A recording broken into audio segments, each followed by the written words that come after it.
Welcome back to Acadiana Live. David Groner joining us again for more estate planning tips for this new year. David, glad to have you back. Great to see you again. All right, today we are talking kind of about the basics, but we're talking about a Medicaid protection trust versus your regular trust. What are the differences? Sure, that's a lot of what I have to explain every day. But so a regular trust, we call it a living trust, a revocable trust. That really just keeps your estate out of probate. No succession, no courthouse, no lawyers. Your estate's already settled, and it goes directly to your heirs as soon as you die.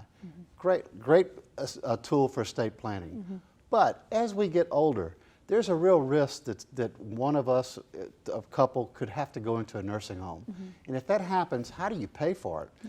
Well, Medicaid will pay for it, but they'll make you exhaust your entire estate pretty much before they step in and take over.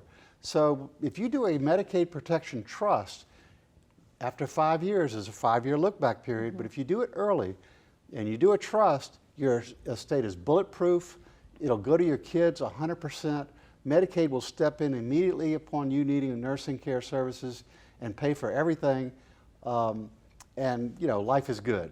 So that's the difference. A Medicaid protection trust can protect your estate from creditors as well as nursing home, Medicaid, all that stuff, versus a regular living trust simply keeps your estate out of the courthouse. Now the Medicaid protection trust keeps it out of the courthouse as well, so that's an even added benefit, but that's the difference between the two. So with that Medicaid protection trust, it's more of just an added protection onto your normal trust. Yeah, it's the added protection of keeping your estate from being attacked by either creditors or the spin down that Medicaid requires for nursing home costs should you need that.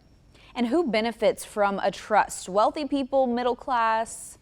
Yeah, you know, everyone thinks that you have to be a millionaire to get a trust. And nowadays, it's the average family that needs the trust, more so than the millionaire. Why is that? A millionaire can write the check and pay for the nursing home and still give the kids a ton of money. But if you have a home and a little financial assets and you want to leave that to the children, well, if you don't have a trust, Medicaid could require you to spend all of that to a nursing home, which could exhaust whatever you plan to give to your children.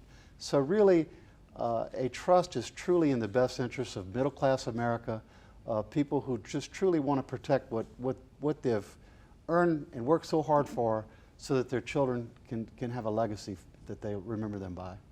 Now, what if you're older, but you're in really good health? Do you still need to worry about putting together a trust? Well, of course. I mean, if you're older and in good health, good time to do a trust because there is that 5-year look-back period for Medicaid. What does that mean?